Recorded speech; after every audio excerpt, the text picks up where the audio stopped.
Is human sex trafficking in the U.S. a myth or a fact? It's a fact. 86% of human sex trafficking victims are U.S. citizens. 30 million men, women, and children are victims of human sex trafficking. Each year, 100,000 to 300,000 children are in danger of becoming victims of human sex trafficking. The ages in demand are 11 to 14 years of age. The going price for a human sex trafficking victim is $90. Women, men, and children can be purchased or sold for $90. Human sex trafficking pulls in close to $33 billion per year. It is the second largest source of profit for organized crime internationally. Children as young as 5 years of age have been sold into child prostitution. Close to 20,000 people are trafficked in the U.S. per year. What can we do? We can be aware. We can care. We can care about our surroundings, those around us, and even our personal actions. Things that we do daily can have an effect on human sex trafficking. The use of social media is one thing. Social media is a hotspot for traffickers.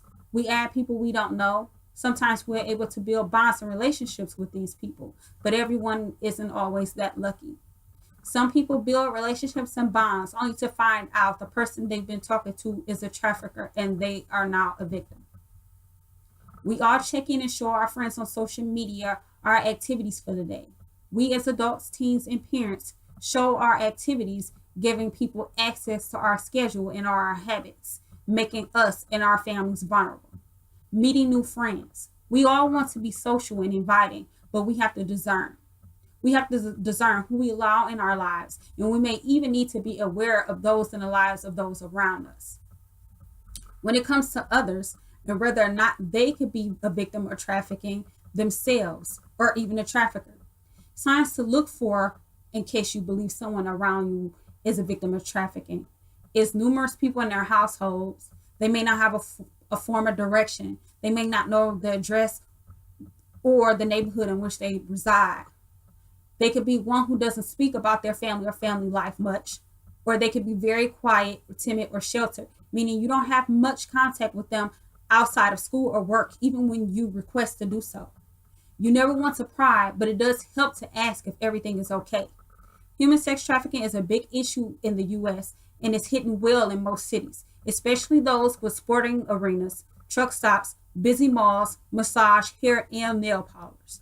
To remain safe and keep those around you safe, limit the amount of personal information that you post on social media. Limit even giving people access and knowing where you work or where you may attend school. Limit the amount of check-ins. Limit sharing your work schedule, your school schedule, or even your extracurricular activities. You don't want to post anything about your home address or the surrounding areas in which you reside. And parents, limit the amount of photos of your elementary age children that you share, their activities, and even their interests. Most importantly, everyone. Limit the amount of strangers you add to your social media pages and limit the access that you give strangers to your activities. Not everyone is a friend. Some people are just in place as predators. So be aware, care, and watch from one to another.